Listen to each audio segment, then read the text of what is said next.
thus far, but until we hear what God has to say,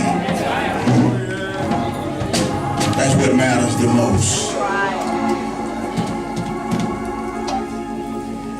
What God has to say.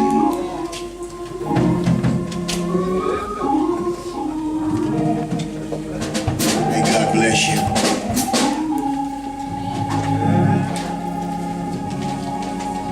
Can the church say amen? Come on, let's say amen once again. All of us who love the Lord, come on, let's give the Lord a big hand of praise. I say the Lord is worthy, amen, of all the praise. Amen. Amen. I heard somebody say this morning, he woke us up early this morning. Started us on a brand new day. Started on a brand new day, a day that we never seen before and we never will see again. Amen. Amen. I believe in that since this might be our last chance, we just don't know. I think we ought to give him the best praise. Do I have anybody else in the house like that? Amen. I believe that he's worthy. Every time it becomes preaching time, I get happy. Everybody just get happy when it comes preaching time. Y'all do know what happens when it's preaching time. Everywhere when it's preaching time, you get a chance to hear what God wants to say to you. I say when it's preaching time. Amen. People get saved by the foolishness. I wish there had some Bible readers in here. I said people get saved by the foolishness of preaching, heralding, bringing forth, proclaiming, making known the mysteries. All right. We'll try it on this side. Y'all gonna slow for me. Let me catch up with you all, because y'all way ahead of me. Let me try it over here. I said it's preaching time.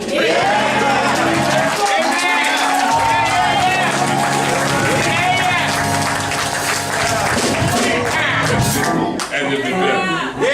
I'll try it one more time. I said it's preaching time.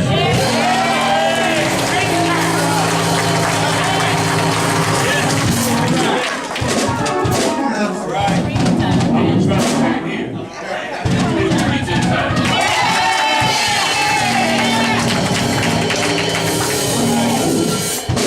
You're saying if it's preaching time, get out the way. Sorry to wait a back. Amen. But let me say this. Let me say this, and then I'm going to introduce my friend. They sung a song that moved me when they talked about by God's grace. God's grace. He said, hey, see what you want to make. See, I said amen to that because they said the same thing about me.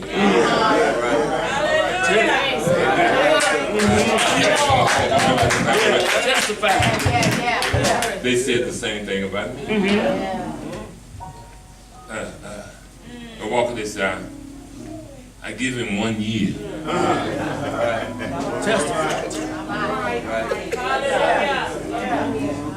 They said that I give him 1 year. And he can't make it. I had one of my old sisters, Sister Johnny Mae Bird, said, son, all right. When I came here, I had one little gray spot here. One little gray spot here. She said, before you leave here, she said, I guarantee you all of that gonna be white.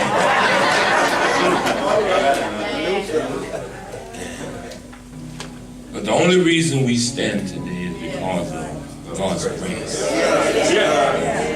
The only reason we're able to minister for 20 years and more is because of the grace of God.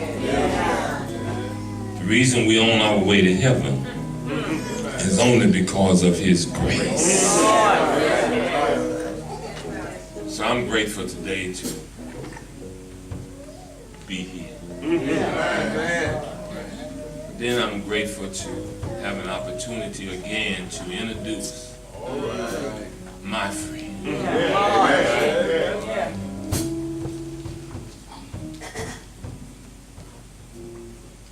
My good friend.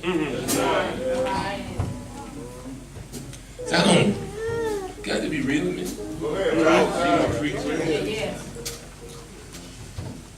I have very few pastor friends. I say pastor friends. Very few preaching friends. You know that's called friend. That's not associate, because you can't call everybody friend. What you say? Because everybody don't have your best interests.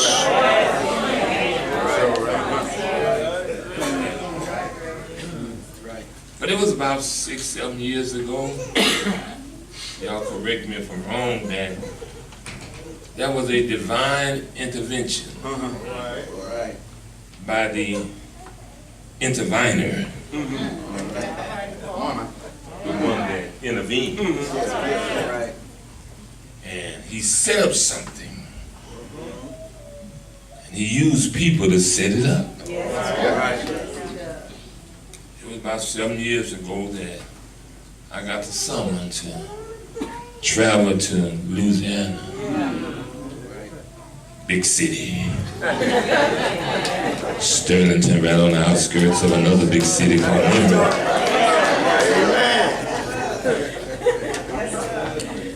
And we made our arrival there. We gets off the bus, and the first person that met me was this man. Not, and I want y'all to, I want you to hear this, not Robert Wilson,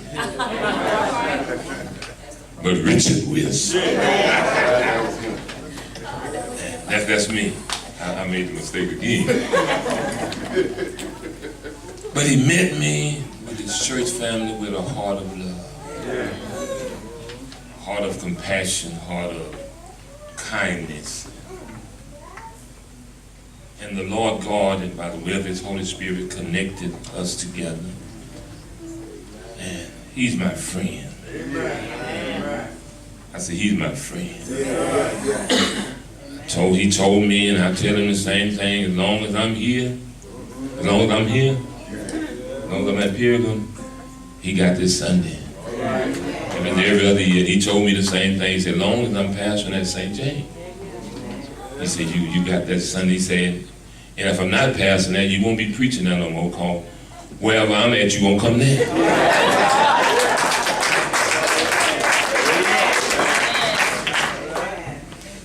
He's a proud pastor. Good church family. I told him yesterday, y'all know, by the time I'm really priming up for next month, I'm trying to get used to the pulpit again. Told him yesterday that I'm old school. Yeah, come on now. I'm old school. That was a song that we used to boogie woogie on a little bit. Sliding the Family Stone, talking about, I think We Are Family. Y'all remember that? Anybody remember that? We got a whole lot of holy folks over here. Y'all saved now, but you don't want nobody to know you used to do that. We are family. This ain't nothing but a big old family.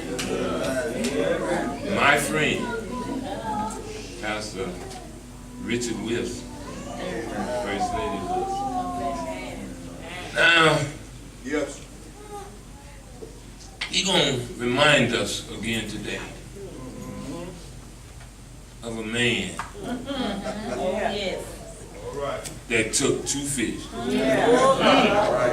Wow. 5 barley loaves. He's going to put you in remembrance of him. Come on. He's going to put you in remembrance of one that when your trials Yeah. get hot,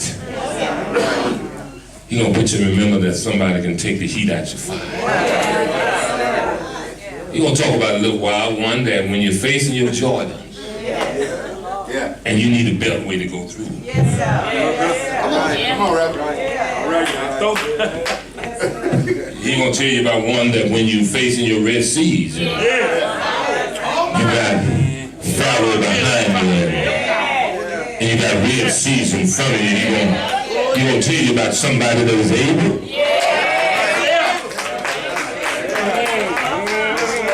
My good friend, my brother, my friend, Pastor Richard Wilson of the St. James. I like the Missionary Baptist Church. Stirring for 2 minutes, stand on our feet. Come on. Now the president came in, I was jumping up for him. Come on, get this man higher than the president. In the song. Amen. Let's give him. Come on, can you do this? Amen. My good friend, give him another hand as he comes, my friend.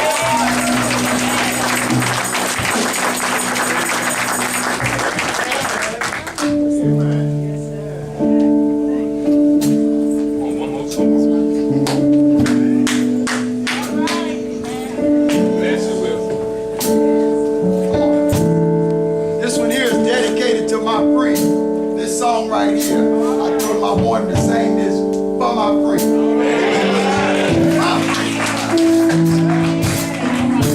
As I lay me down, heaven hear me now. I'm lost without a cause. After giving it my all,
yeah. Lord, speak to me, O God. And speak through me, O God. Yes. The unsearchable riches found in your word, O God. I pray, O God, that you would hide me behind your cross. Decrease my spirit and increase your spirit in me, O God.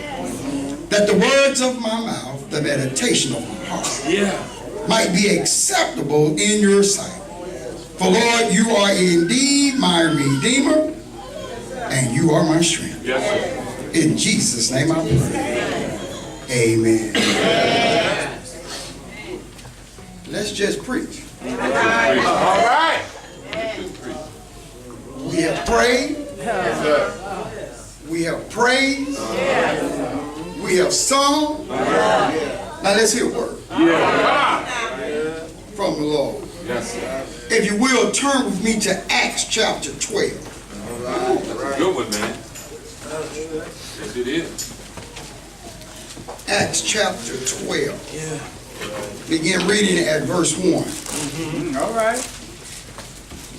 Now about the time Herod the king stretched forth his hand to vex certain of the church. And he killed James, the brother of John, with a sword.